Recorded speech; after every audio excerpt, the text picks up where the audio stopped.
Hello, everyone, and welcome to the latest episode of Vox Vomitus. I am your host, Jennifer Ann Gordon, the author of the Kindle award-winning novel Beautiful, Frightening, and Silent, as well as Pretty Ugly and the Hotel series. Joining me today, as always, is my Vox Vomitus vixen, Allison Martine, author of Dibs, Since September, Move on Melinda, and Any Day Now, her new release, Climb the Salmon Ladder.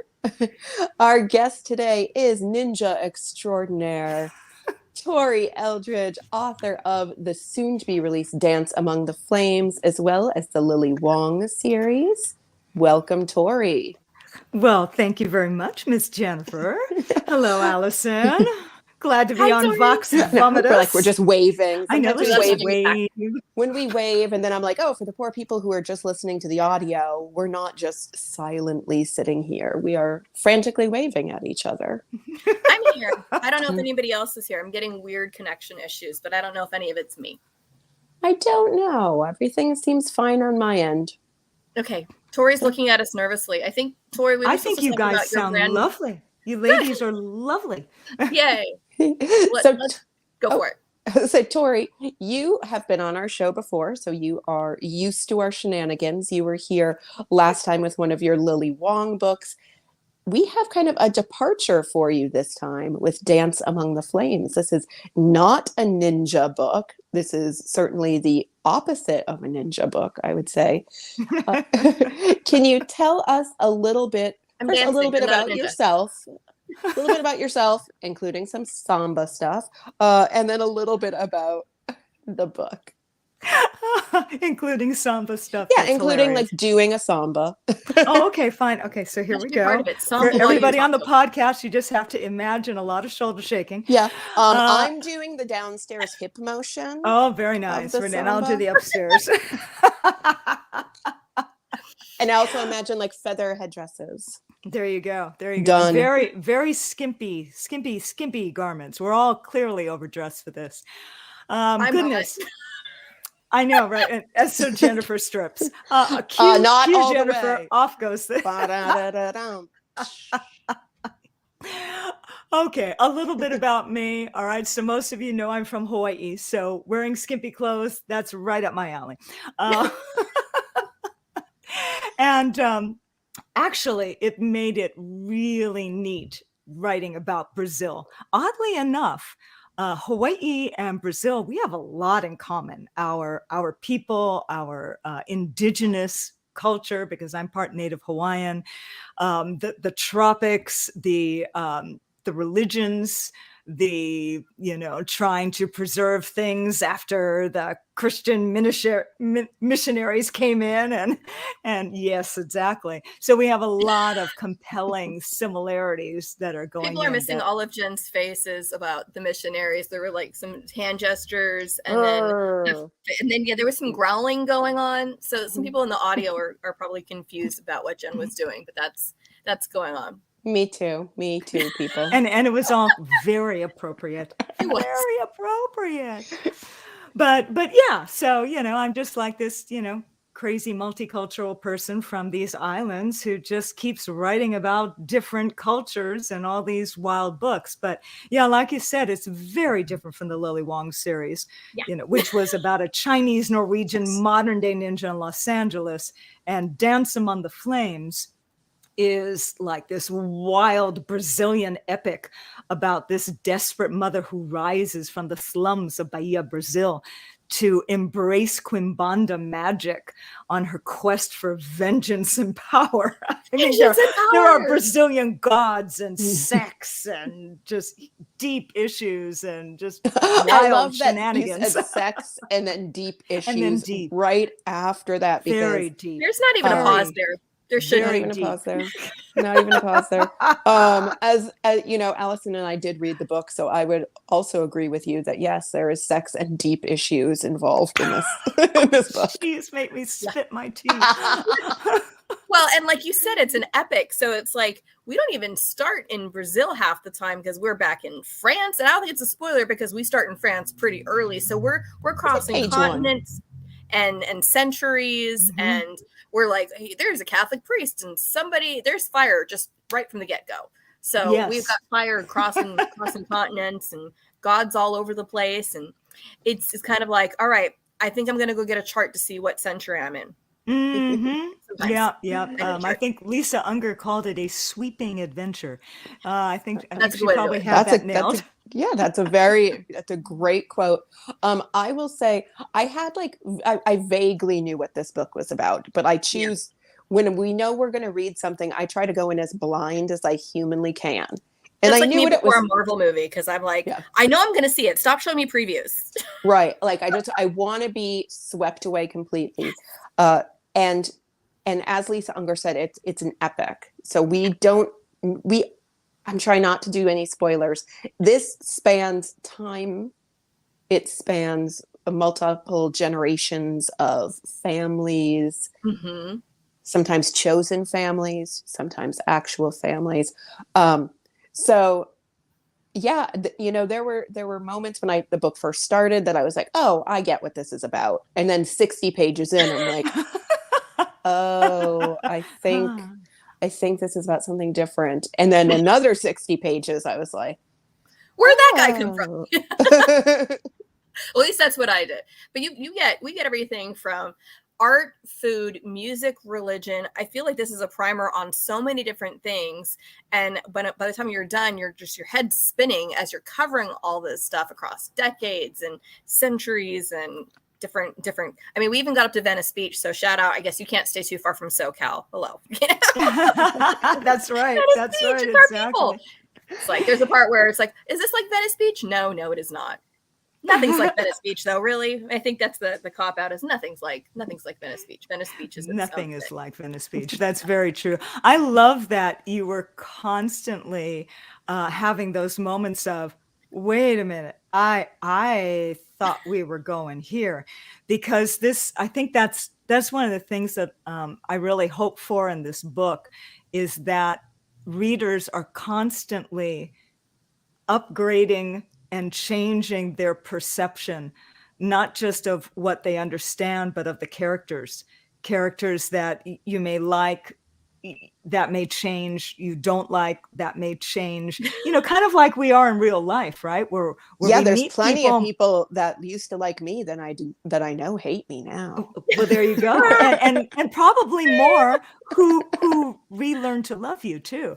But it's let's go with that, Facebook. Yes, let's go with that. Let's go with that. But it really is very much like life, because you have an initial impression, and then you learn more, and then you learn more, and then you learn more, and then you learn more. And then you think, have I learned too much? Have I learned too much? Backspace. Right. But I love those gray areas, and I like making people question and kind of look back and wonder, at what point did I change my mind? And how do I feel about when and how I changed my mind? I mean, there's like so many things in there that I really think is part of the experience. So I'm glad you were constantly going, and I like that you said that too, because I think with your ninja books, when we get in there with Lily Wong, she's a hero. Yeah. Yes. She's a hero. Team Lily Wong. She's Team Lily Wong. She's amazing. And not saying she doesn't have gray areas, or she does things that aren't like sometimes morally questionable, or just like, but I feel like from the first page that you are rooting for Lily Wong. And I think with Dance Among the Flames, it can sometimes within a chapter you start rooting for somebody else and stop rooting for someone, and then flip back and then flip back again. I mean, I know I did, because I know there were places where I was like, oh, good. Like, I'm trying to say this without spoiling, but as people go on their journeys throughout this, they find, say, alliances, or people who you think, oh, good, they're getting away from this and going towards this. And then that turns out that was not the thing that we hoped it would be for that character. And the journey takes a left turn, and it was constant left turn. So just when you get kind of settled and you think the story's going this way, no, we're not.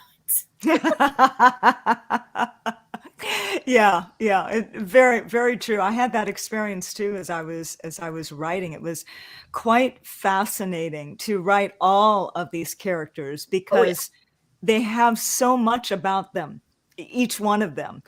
And so it was really interesting to explore them fully. So, and I know because I read your acknowledgments, I read your author's note. This originally started, this is one of those novels that started in your brain years ago. Oh my. In a different form. I don't know how many years ago, but I think you said you were writing a screenplay visiting your son's preschool teacher who was in Brazil. Yes, And I yes. believe, is it your son who has now like a child, a daughter? Yes, you got that right. You got that right. This story has been haunting me for decades. I cannot tell you how thankful I am to set it free, to have it haunt all of you. Isn't that great? For you. Let it haunt your dreams and not mine. I joke because people are like, how long did it take you to write your first book? And I'm always say, 25 years and 3 months. Like, because it was like in my brain, they don't want to hear that. haunting me. And then several months of actual click-clacking at the keyboard. Yeah. No, mine was a little even more click-clacking. It was inspired by a screenplay I wrote in the 90s. Okay, and we remember the 90s. Do you? It was after the my big hair was bigger. The big hair had kind of started to, chill. Yeah, we were all like, well, I was wearing like black and white striped socks. I was like a grunge girl, so I had like my dad's flannels. I was more pale faced, dark red lipstick. Crazy red hair. Wait a minute, I'm just describing. I was wearing like a lime green cardigan and listening to ska music. Oh wow. I'm from Anaheim. Sorry, it's kind of required. Oh wow. Yeah, no, I had the padded shoulders and the big hair from the 80s when I was doing like the Love Boat. Can we tease it out anymore? It's like, oh my God, how? And then when I was trying to do a singing career, it's like, yes, let's make that big hair even bigger. But so this was in the 90s. It was a little after that. My husband had switched careers into producing. We're getting an influx of screenplays. I got an idea. I was trying to write it, had to scrap that. Dove into Brazil and found what really interested me. And that was the Umbanda religion. When I got a hold of that, I just went mind blown. And that's really where all of this story came from. So the screenplay was kind of sort of the last quarter of this book, but not really, because it had some notable differences, and that screenplay, it got a semi-finalist nod for the Academy Nicholl Fellowship, so that was kind of cool. What was that? I said less sex. Less sex. But everybody who read it was like, yeah, but can we talk about the prose? You really should be writing novels. So I did. I wrote a novel, and I loved the process, and I loved the result, and it was really great. But the only thing I didn't want to do was the business of writing. I didn't know what that was. I just knew I wasn't interested. Oh, who knows? Nobody knows what the business of writing is, Tori. Well, I got a better idea of it now, and it's a bitch load of work, let me tell you. And I made the right call, because I was not ready for it then. I had 2 little kids. I was a full-time involved mom, and I had just become obsessed with the martial arts, and we all know where that went. So I had to do all that kind of stuff. So I stuck it in the closet. It wasn't until 13 years later that I pulled it out, because I was dying to write again, and I had no ideas, and I finally got this idea to write this novel, and I was 3 chapters in, and I thought, I should really check what's in my closet first. And I read it, and I just went, whoa, this is, and I was so into empowerment. And I'm like, can I still embrace something this dark? Because believe it or not, it was even darker then. Oh my gosh. It was darker? It was darker. Yeah. I would love to read whatever. We'll talk later. Uncensored version, please. We'll talk later. Yeah, but uncensored, I was like, dark version. I can embrace this. And so it became the project on which I learned my craft. So, people say, oh, such a left turn from Lily Wong. But while the 3 Lily Wong novels were published first, this story was actually, some rendition of it was the first novel I ever completed. you know. And but that's what I think people forget, that when it Yeah. comes to writing, the order that the public sees it has very little to do with the order things were written in, because you never know what got shelved, what got bought and put aside. So it's like, okay, this actually came later, but this is where my process went. Yeah.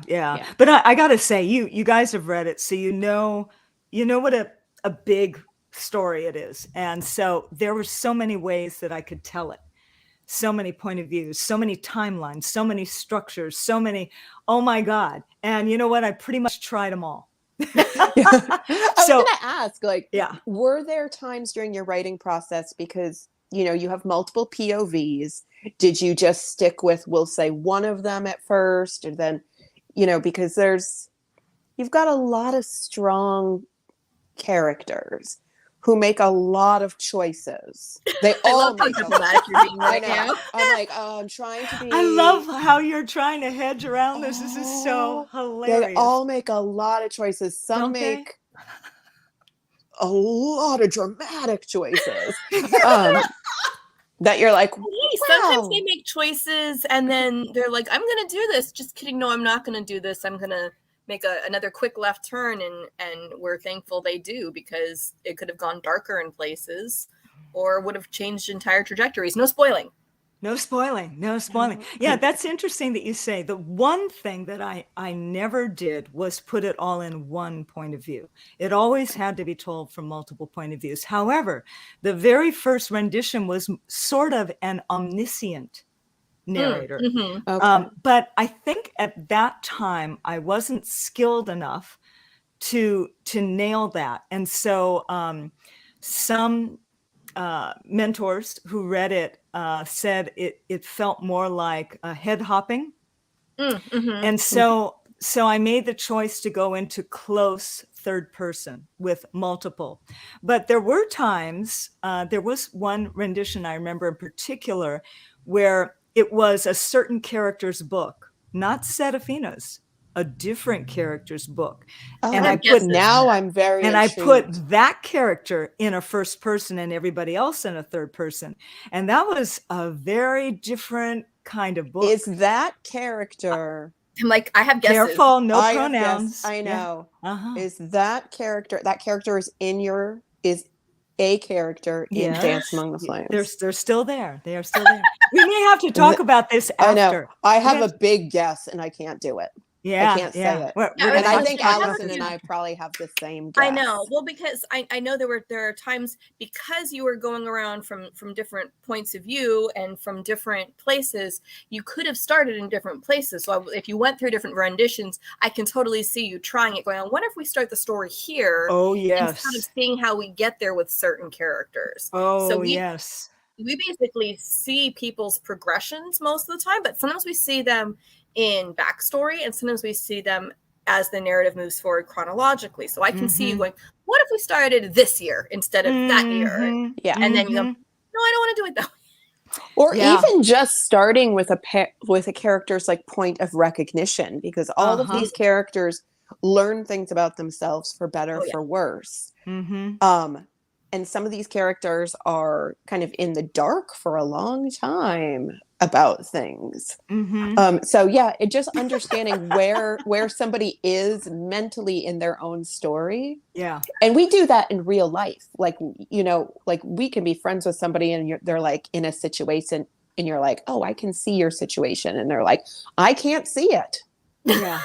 Yeah. I live it, but I don't I get it. live it, but I can't see it. So Oh my God, that is so true. That is so true. That and is you very added like profound. magic and gods and I know. multiple religions on top of I somebody just know. saying, I can't see what my life is right now. Yeah. I mean, that's yeah. definitely an extra layer, because most people, if they're having any kind of existential crisis, they're not often going, is there something going on with the cosmos right now influencing me? I mean, I do run around lately and I do say, that. things aren't working out. Is there like a tiki idol somebody didn't return Peter Brady? Is that why things are not working out for me? Because honestly, sometimes I'm concerned that somebody there's a little voodoo doll or some kind of thing that's going bad. I feel like I immediately go to what is the moon doing?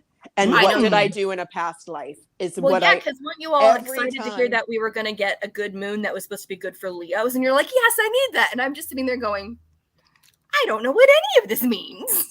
And now you have to add, did I thank the right gods? Oh, seriously. Have I shown the proper gratitude? Is somebody out to get me? I don't know. Did I not leave them the correct amount of, like, there's beverages and cigars and what happened in 1560 France anyway? No. Seriously, and I'm like going, what was how did really we end up going from on? What was France really to going on? Brazil? And I'm going, wait a second. I know once it was my history. I was a history minor, so I should be better at this. I'm going, wait, no. Ooh. Portuguese colony, not French. How did we get here? How did we get here? But I mean, one of the things you deal with really early, so it's not a spoiler, but when you've got a place like Brazil where there have been so many different cultures that have moved in, and then it's not just like one takes over another, there's all of this kind of building one upon the other and incorporation. And so it's like, oh, we're a Catholic country, but are we though? And Are we though? all these other We're a cultural Catholic country influences. because we were told to be, but Because you we know, had no and- choice about it. and We all we got might- baptism names. But are we though? Did we ask for this? No. They And were that all gets really forcefully complicated. confirmed. Yes. When you're converted at the end of a bayonet, it's not really that much of a choice. Just saying. Just saying. That's not a heart decision at that point. It's a don't stab my heart decision. Well, it's so interesting how, there could be, the religion that you identify with, that you worship and all that, but there's still the cultural influence of, Yes. an underlying cultural religion.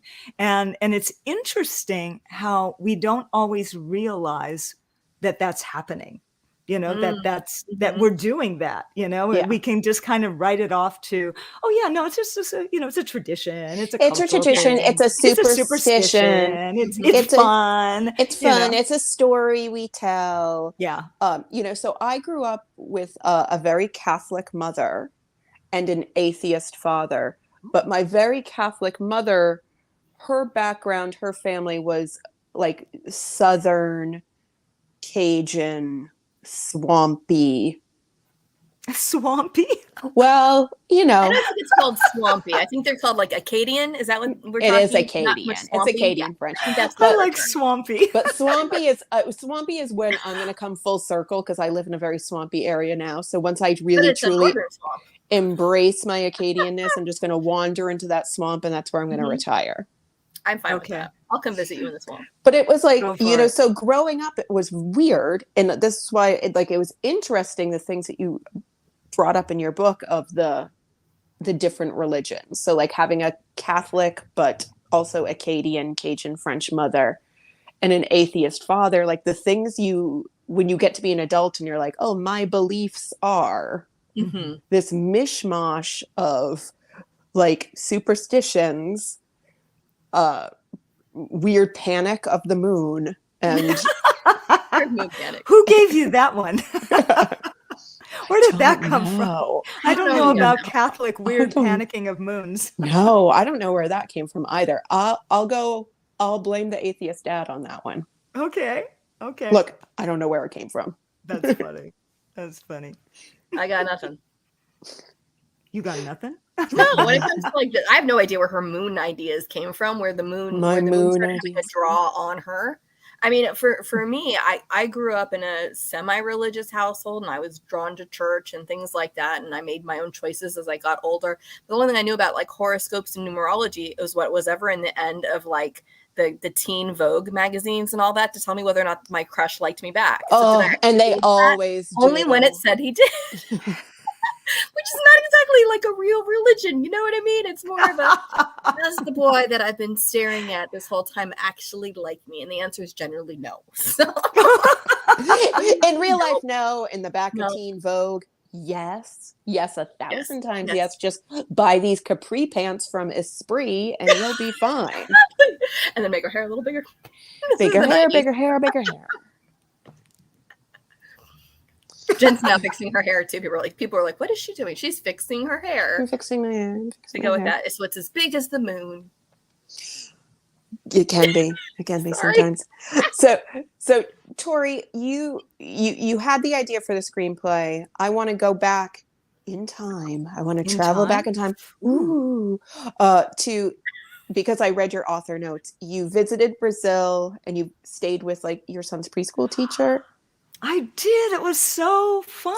So talk Okay, about so like, keep in that. mind, right, that when I started all this research, it was before the internet.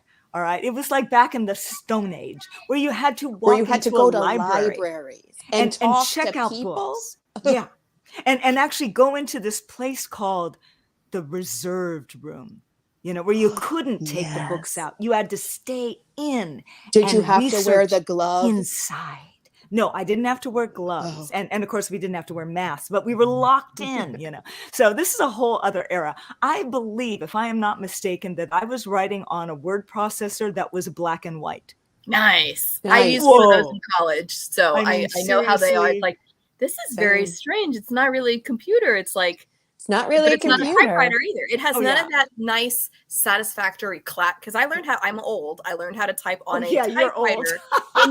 No, I like learned how to type on an actual typewriter and had to We show my all children. learned how to type on a typewriter. I We're know. all of that age. I know, We are all at old. least of that age. Yeah. But we just like, have like nice lighting right now. I know and I'm wearing makeup. But the idea of like having like the word processor was the worst because you didn't have the actual computer screen in front of you, but you also didn't have that nice satisfactory clack of typing and having it there. I was always like, well, where is it going? Is it going to come out? I don't think I trust the thing. Oh yeah, I every think once in a while it doesn't mine had come out. clacking. I think mine had clacking. Yours had But clacking? so Oh, I that's didn't I had to, read a lot, but the great connection that I had was this Brazilian friend in Malibu. And so I saw her every day, pretty much 5 days a week. Plus our kids went to the same school. And so we were friends that way with play dates. So it doesn't always seem ask her creepy questions. when you say things like, can you please explain your darkest gods to me? Oh, she was Catholic. She was Catholic.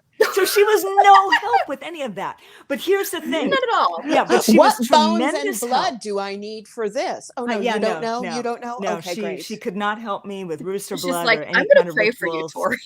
initiations, Sign the mediums. cross and then wave That's you why away. she's like, you Possession. have to go to Brazil and experience the rooster blood and possessions and carnival for yourself. Well, the interesting thing was I called her one day and I said, I had a question. I don't know what it was, something cultural, right? And she said, oh, I'd love to answer you, but I'm rushing. I'm getting on a plane.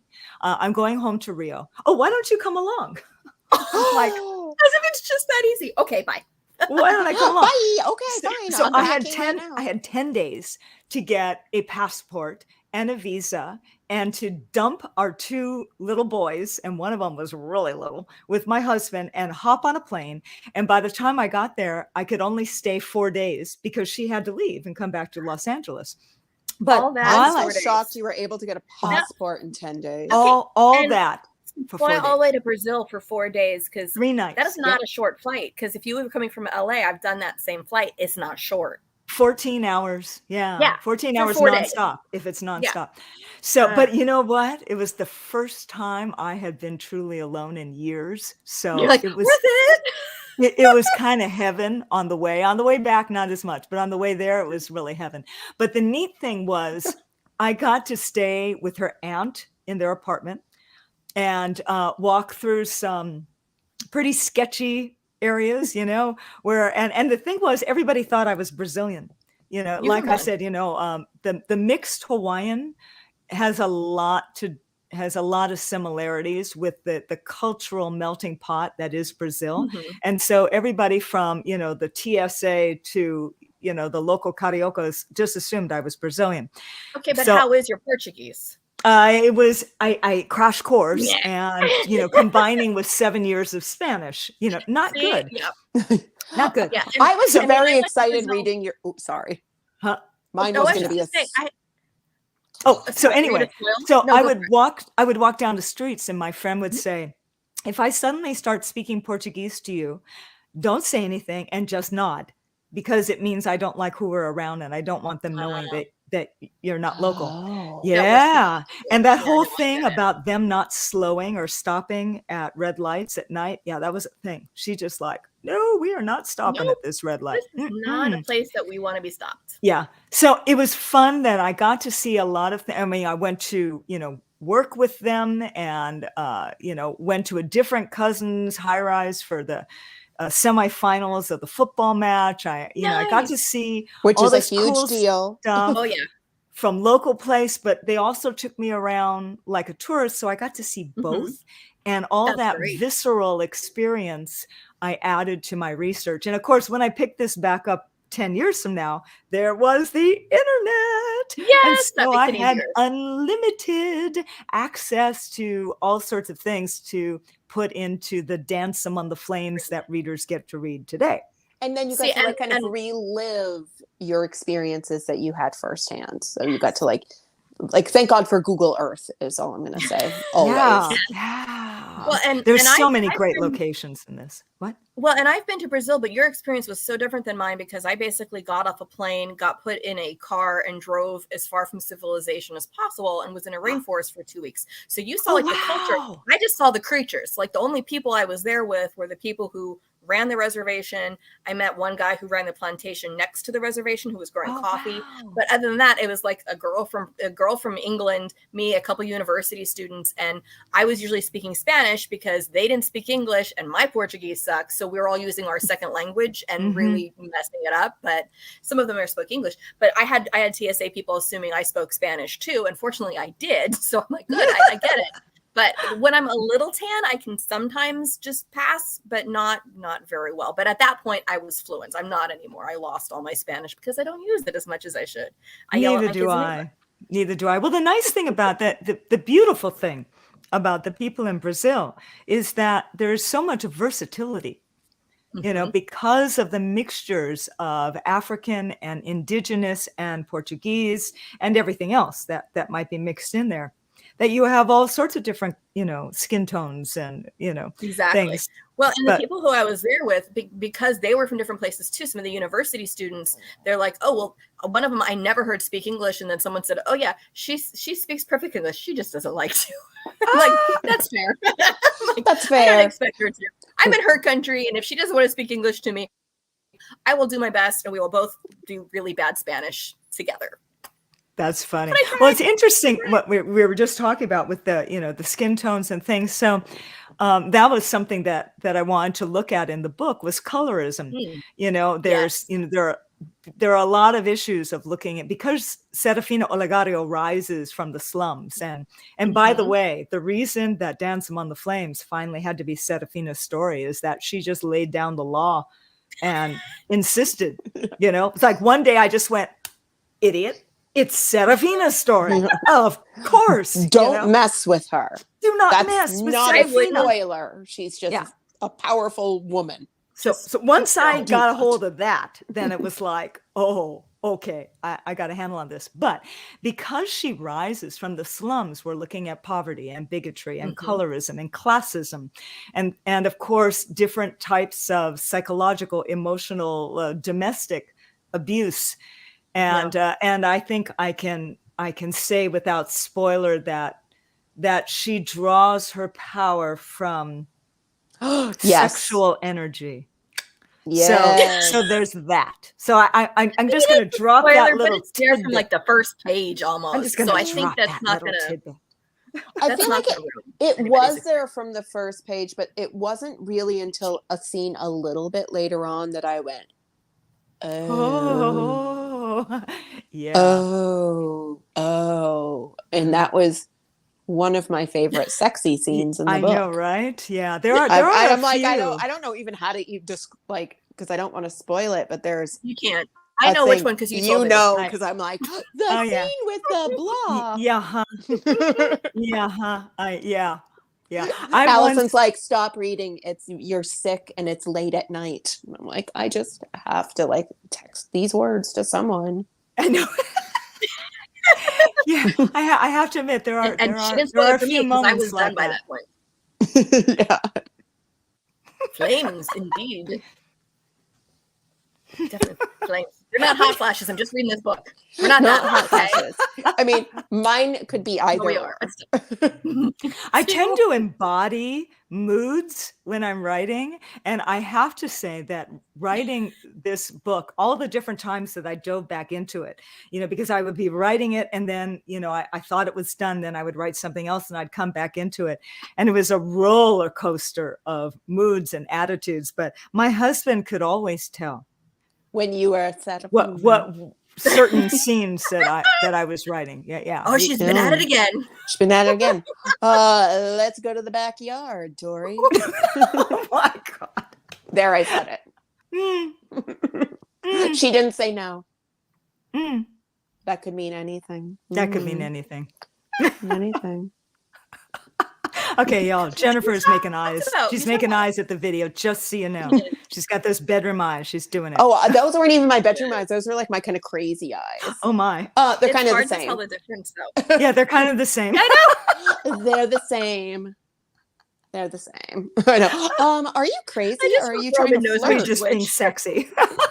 Are you trying to be sexy? I had a dance coach once tell me to flirt with Roman, who is now my husband, for people who are just tuning in for the first time, and we are professional dance partners. They were like, flirt with him with your eyes. And I don't know what I did, but they were like, not that. No. And I'm like, all right, that's how I flirt. And Roman was like, that's you flirting? I'm like, all right. All right. Yeah. Great. Yeah. I don't have that skill. No, I guess not. Give me a strict character that has that skill and I can flirt. But... So Tori, before we end, is there more in this universe, the Dance Among the Flames universe? And if there is, are you able to talk about it? Because there were characters that I was very intrigued by. I will say that Dance Among the Flames is released as a standalone. And I'll leave it at that.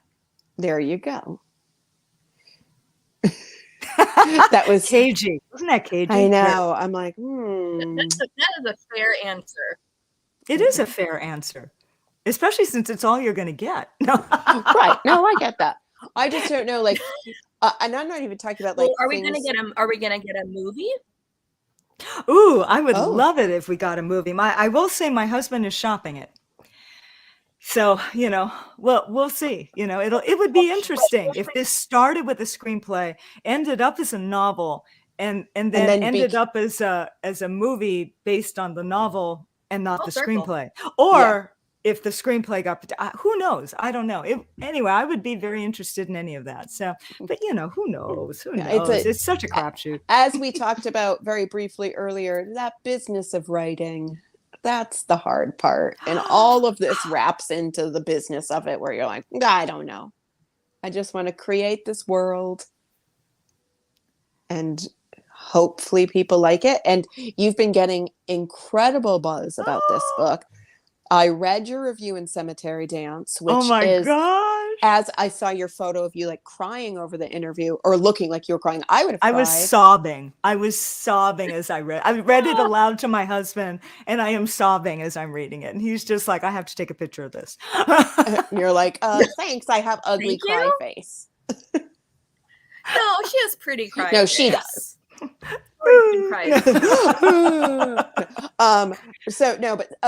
That review from Cemetery Dance magazine is huge.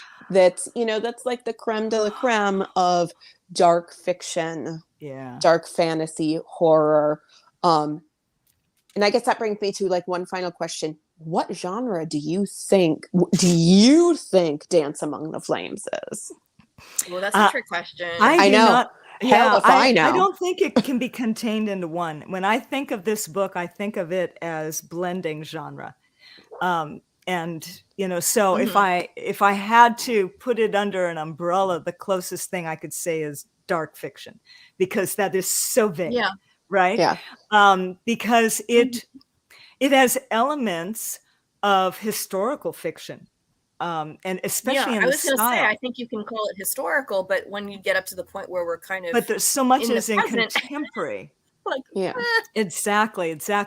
There's a literary quality of it. So one might call it literary horror. Yeah. It's definitely a thriller in that the last quarter of it is as action-packed, fast-paced thriller as anything I've ever written.